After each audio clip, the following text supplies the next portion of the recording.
Hello, hello, and welcome to my show.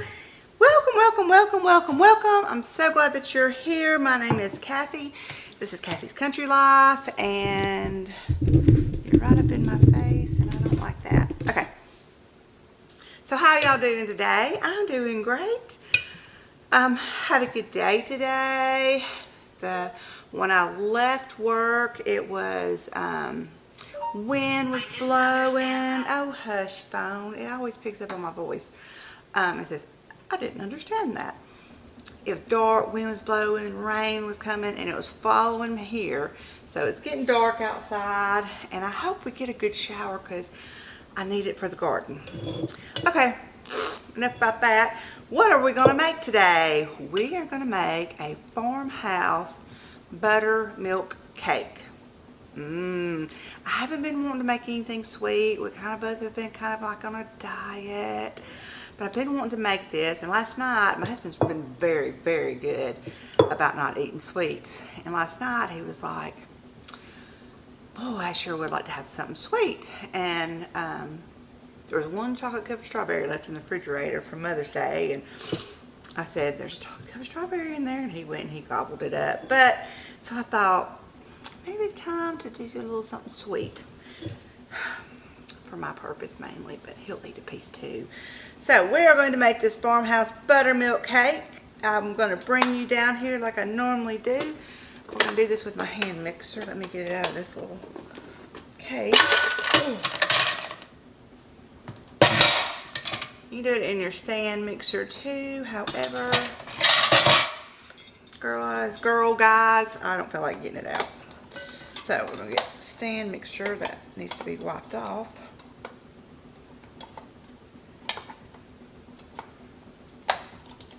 Okay. Alright, we'll get that plugged up in a minute. I'm going to bring you right down here and we're going to do some cooking. We're going to do some cooking. Okay. So we're making this in a 9x13 pan that I can set over to the side for right now. Okay, so it calls for 6 tablespoons of butter melted, and I had no butter. I mean, 6 tablespoons, yeah. No. It calls for 8 tablespoons of room temperature butter.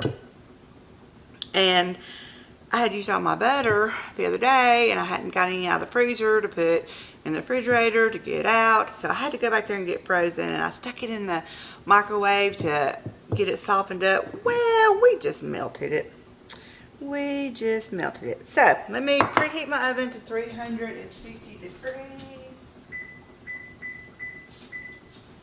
This is an old recipe. I printed it out off Pinterest and I've already got it wet, but it's farmhouse butter milk cake, and this is in a lot of old vintage cookbooks.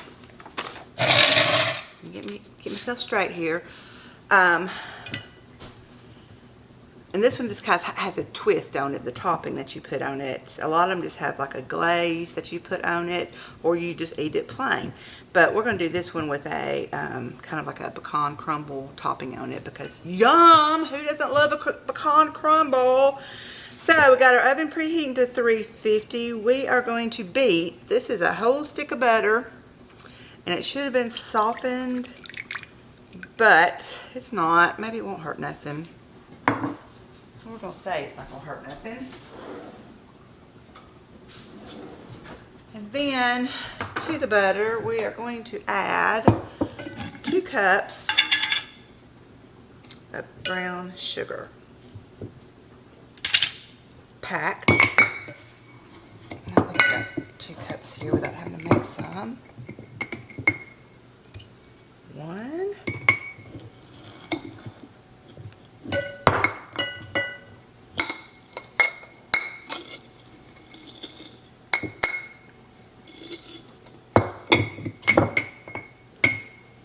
A little less.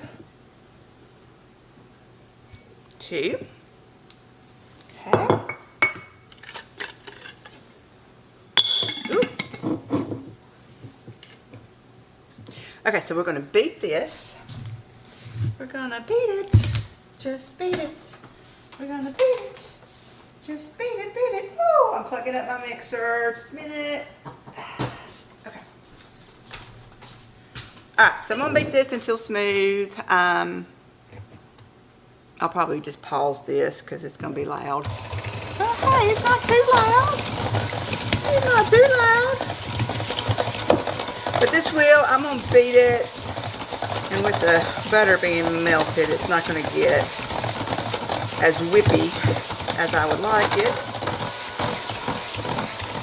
I'm going to whip this in here. And me whipping it will cool off the butter. Okay, so I'm sitting here and I'm going to do this for a couple of minutes and then we'll be back. I weighted it up, I weighted it up, I beat it up, and don't do as I do as I say. Use softened butter because it just doesn't cream as good. But we're going to work with it. Okay, I need to add 2 eggs to this. I've had these eggs in my refrigerator a pretty long while. These are fresh eggs, and so I'm just going to test them out. And I didn't know if you knew this, so I thought I'd show you. You can get a bowl, or I'm just using a wide mouth quart jar, and you put the egg down in the jar. If it floats, it's bad. Don't use it. If it does, like this, can you see the butt end of it is kind of sticking up? I don't know if you can see that. Skinny part down, butt up. That means it is still good. It's just not a fresh egg, but it's still good. You can use it. But if it starts floating, don't do it. Don't do it. So I'm really bad about, I haven't been using a whole lot of eggs lately. And so I'm really bad about forgetting how long they've been in there. So I always, if I think they've been in there for a good long while, this is how I test it. This one is not standing up as much, so we good. We're good to go. But anyway, that's a little trick for you to tell if your eggs are still good to use, and you can do those on store-bought eggs too. You know, even if it's past the expiration date on there and you're like, should I? You can do it that way. But I am going to go ahead and break them into a separate bowl just to make sure ain't nothing squirrely going on in there. And you can do the smell test. If it smells like nothing, you're good. So I'm going to add 1 egg and beat it in.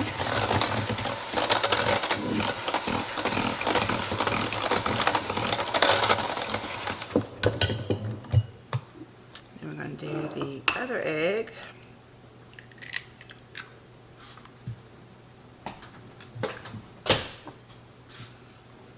Beat it in.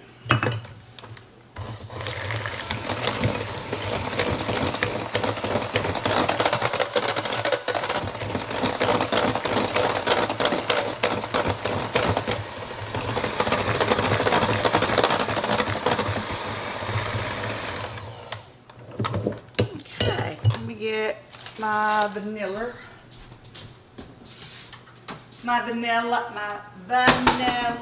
extract. Hey, when we was down at my sister-in-law's a couple weeks ago, my brother-in-law sent me back his empty bottle and asked for a refill. He'll be up here in a couple of weeks and we'll do it. My phone was ringing and it said potential spam. So, I'm not answering.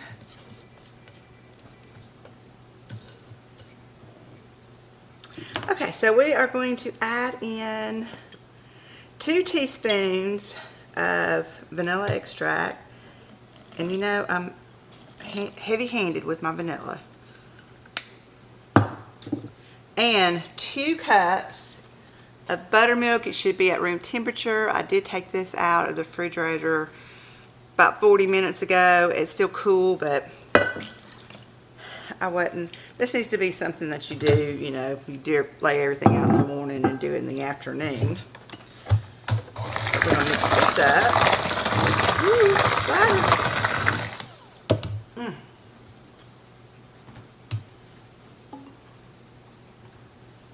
This is my splatter shield.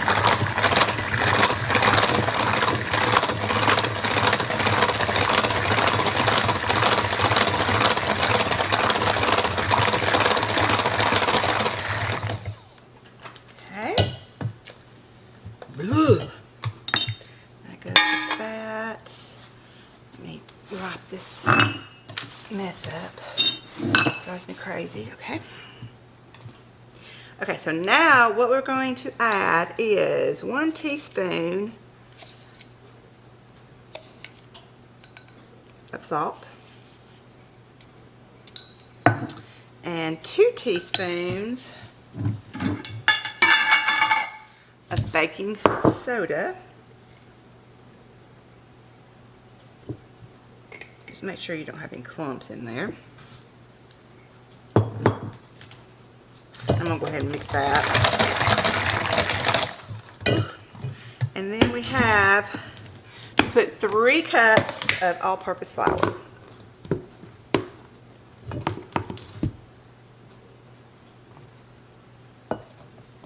I'm going to do 1 and mix.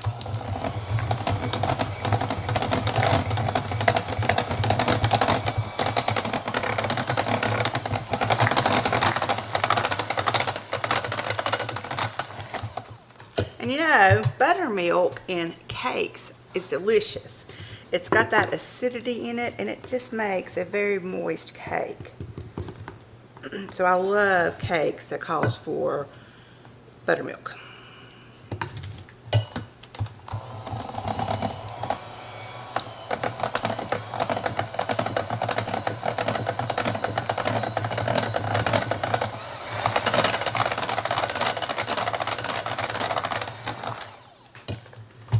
That was 2, and we need 1 more.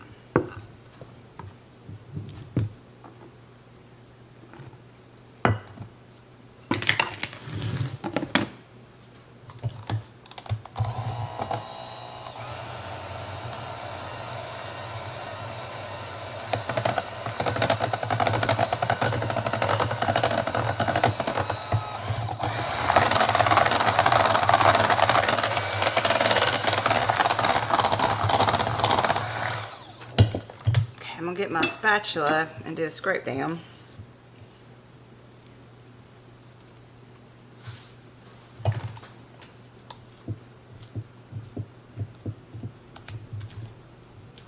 Make sure everything's scraped off the bottom.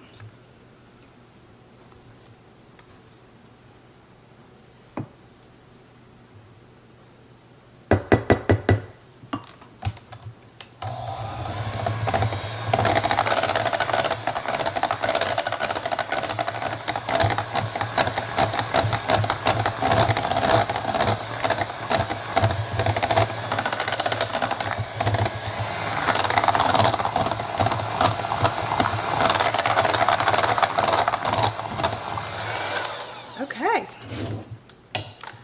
looking good.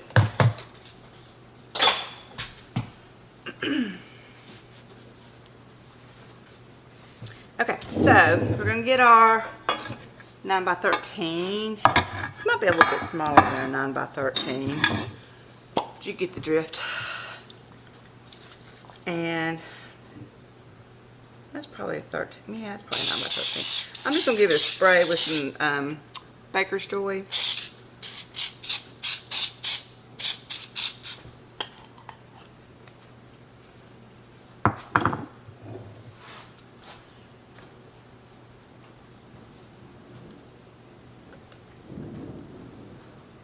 There's something black right there. Oh, that's a piece of molasses, a little ball of molasses that was in the brown sugar. I make my own brown sugar, so that sometimes happens.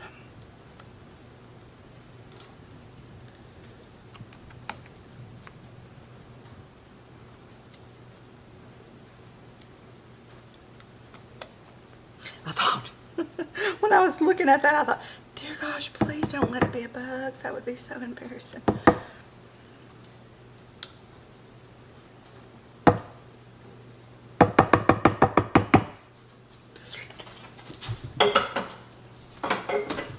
Okay. Kind of smooth out the top a little bit.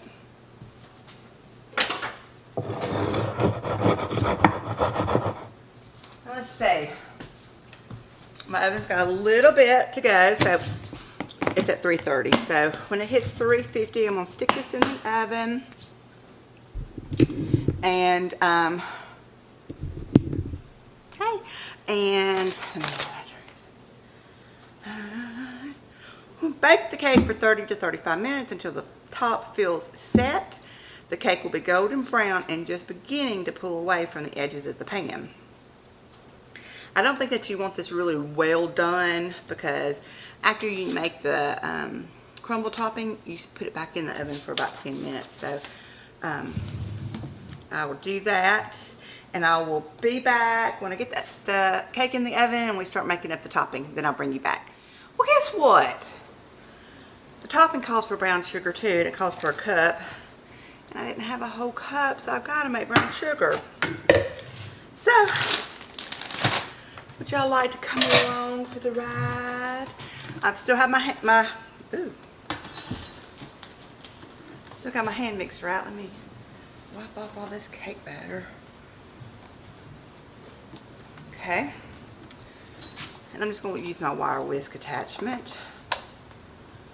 And I'll bring you down here. I've shown this before, but in case you missed that one, I'm going to do 4 cups of sugar. And I always eyeball it, you guys, but let's see. This is 1/4 of a cup.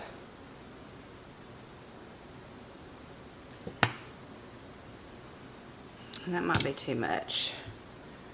We're going to go for half of this. We'll go for 1/8 of a cup. Molasses is messy. And then you just mix it, and you mix it, and you mix it until all of that molasses gets incorporated, and it's the color that you like. That's what I base mine off of, is it the color that you want. And see, there's still pieces of molasses, little balls like I picked out of that cake. And so you want to keep going until that gets incorporated. Because I'm looking now going, that's a little lighter than what I like. But I'm going to keep going and make sure all those balls get incorporated. And it's a little time consuming. It's not something you can just whisk up easily. Have to switch hands.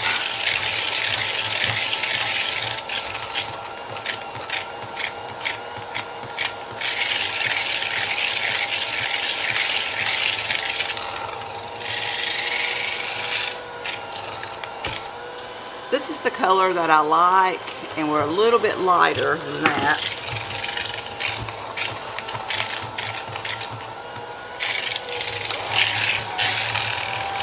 Kick it up a notch.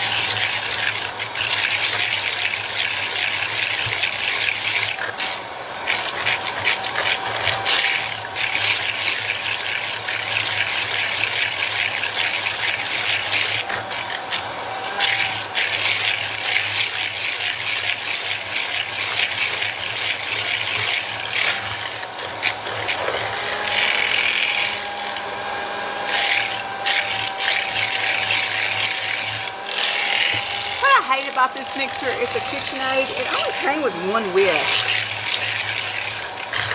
attachment. I wish it had 2. It would make faster work.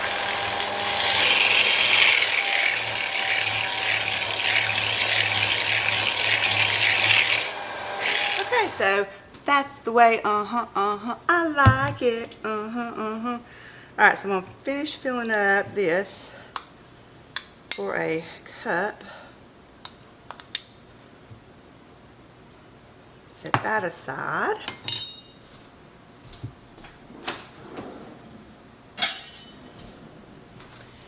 Then put the rest of it in my brown sugar jar.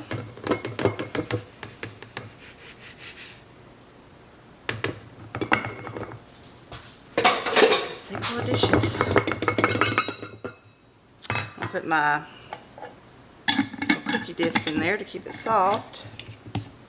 And we're good to go for a little while longer. Oh, and this is blackstrap molasses. I recommend using blackstrap molasses when you are making your brown sugar at home if you do that.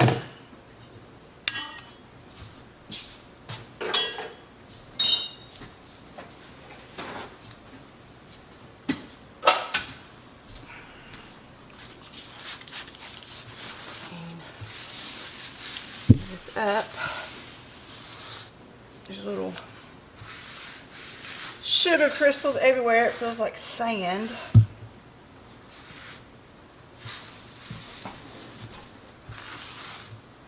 Okay.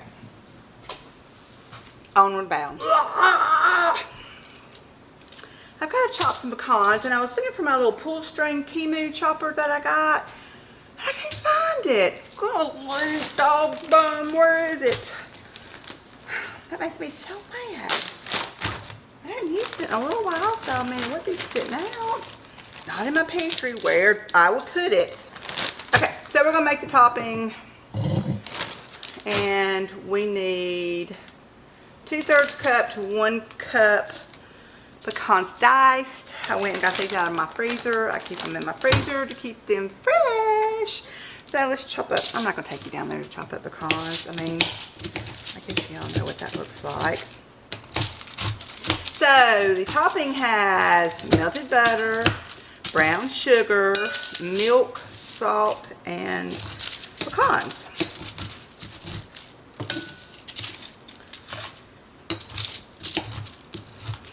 You mix it all up, and then when we get the cake out, we will pour it over it and then put the cake back in. I think it said for 10 minutes. Return to the oven for another 10 minutes, yeah.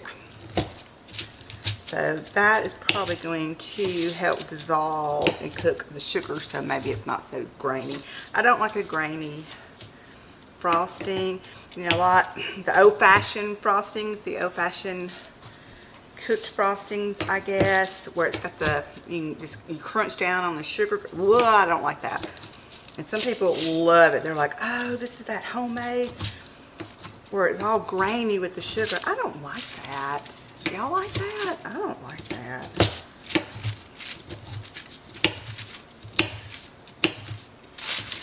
Just don't. I turn my air on. It's hot in here.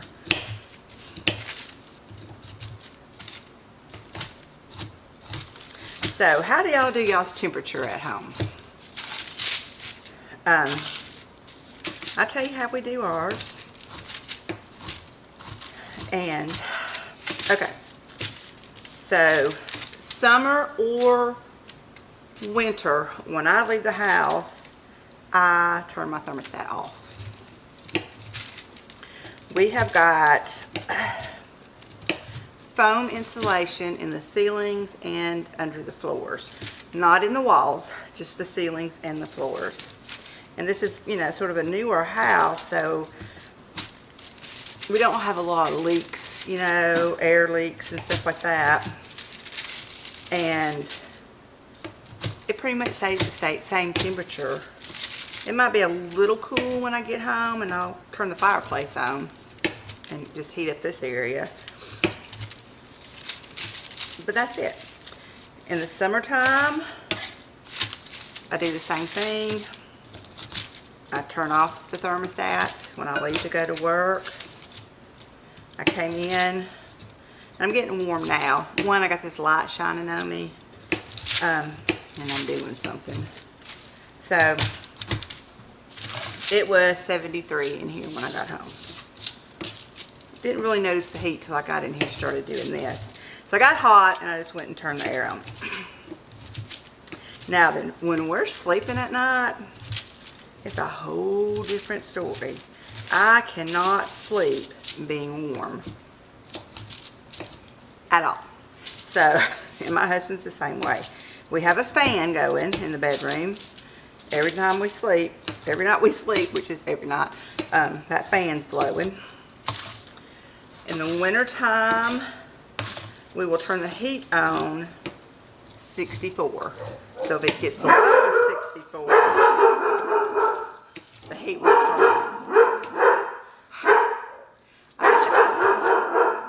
Okay, sorry.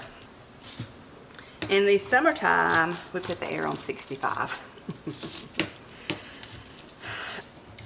And I have to sleep with covers. We've got a sheet, a quilt, and another light blanket on top. I want to have covers on me. I don't want to be hot. So, are y'all like that? Anybody else like that? And the thing about it is I am cold-natured. At work, I have my little heater under my desk going all the time, winter and summer. Anyway, I don't know. That's how we do it. I like to sleep cold. Okay, just got this chopping up the pecans, and it said 2/3 cup to a cup. I've almost got a cup chopped up. Okay, so I've got the brown sugar. It called for 1/8 of a teaspoon of salt, so I just put a tiny little pinch in it. I have got just shy of a cup of pecans. That a mix. I've got 1/4 of a cup of milk.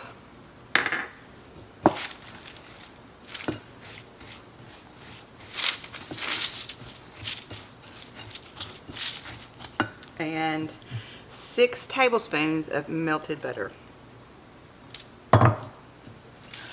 Now they said that this will be soupy. Do not be alarmed.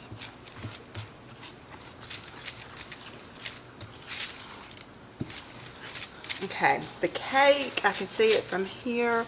It is still gooey in the middle.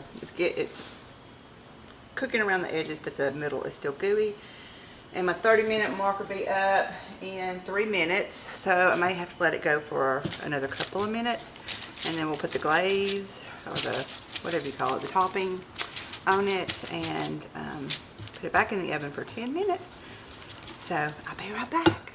I want to interrupt this special programming with a news alert. Got a package in the mail today. My husband got a package in the mail today, and he had ordered something off of Temu. He had picked it out, put it in the cart for me to order, and they are tennis shoes. He has a hard time with shoes, getting a shoe that's very comfortable for him. He likes, his feet sweat, and so he likes very lightweight, breathable tennis shoes, and so he saw these. I mean, they're not the prettiest thing, but they weigh nothing. Nothing. I mean, nothing. But they've got the air vents in them. You know, they're like a mesh. And gosh, they are so lightweight. And they got a pretty good cushion in the bottom. But anyway, these were $9 and something. So, he got those. He just opened up the package. He hadn't tried them on yet. He went to go take a shower. And he's like, for $9, I'll wear them. So anyway, he normally wears like a 9.5. He bought a 10. So just wanted to show y'all those, and I will update y'all on what he thinks about them. Okay, I took the cake out. It's browned around the edges. It started pulling away from the sides, like they said. It's a golden brown on top, but it's still very jiggly in the middle. And so, in my humble opinion, it needs about 10 more minutes. So, we're going to go ahead and put the topping. Hope it don't sink it down.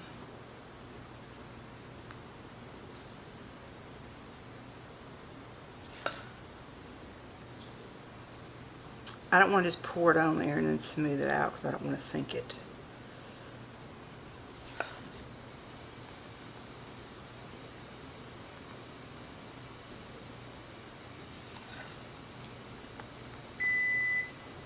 My timer just went off, so I had it set for 30.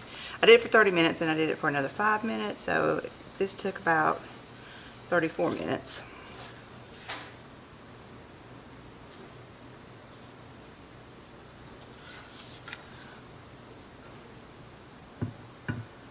Kind of spread it out around the edges where it's more firm.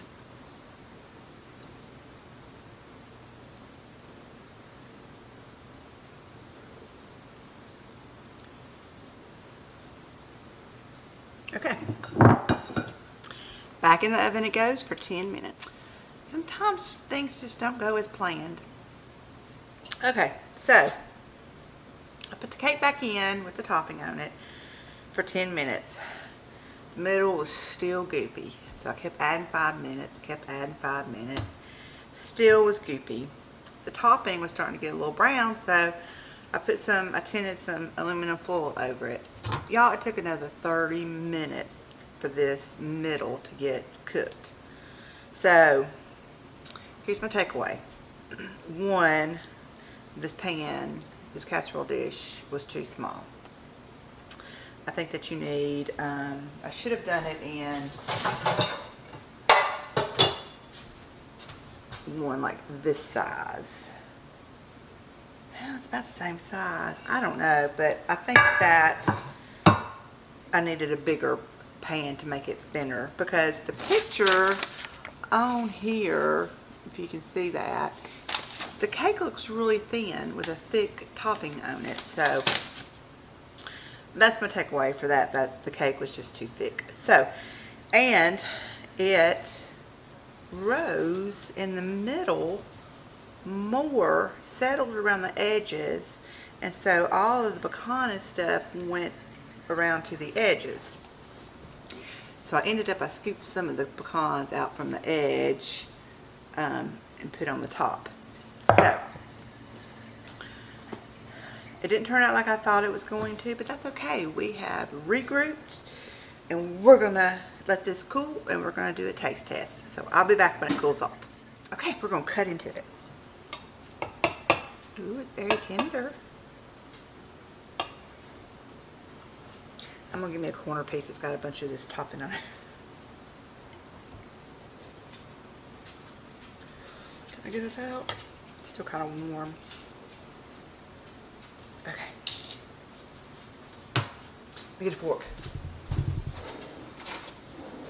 Okay, got a fork.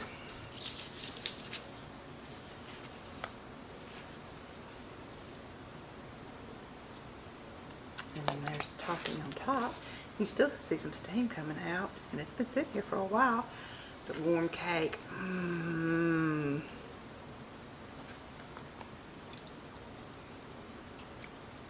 Mmm.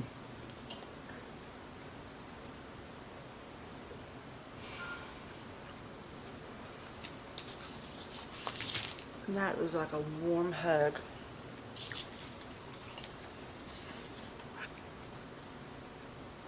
You could eat this without even the topping on it. It is perfectly sweet. It's not really sweet, but it's not sweet. It's perfect. Dadgum. This is awesome.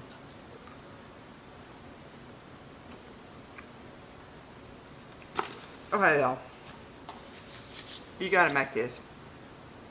I'll link the recipe below in the, I think I saved it to my Pinterest. I'll link the recipe down below. If not, I'll type it out. But even though it took forever to cook it, and I really think it was because the pan was too little and it made it thicker. So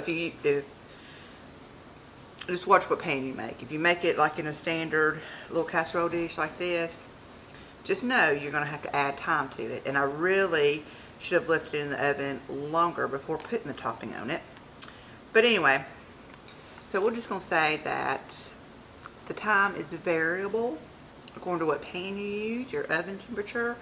But you know, I put a piece of aluminum foil and tinted it over the top just so the topping wouldn't get burnt and the pecans burn or anything, and that works out great. It is moist, it is tender, it's not overcooked, it is delicious.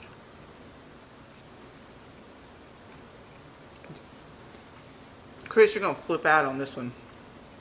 Really? So, thank you guys. I love you. Thank you, Belinda and Donna and Robin. I love y'all's comments on my video. So, again, try this video if you can. Gosh, that is so good. And I'm a chocolate girl, you know. I'm not really all about other stuff, but this is good. Need a glass of milk with that. and I'll see y'all next time. Boop, boop.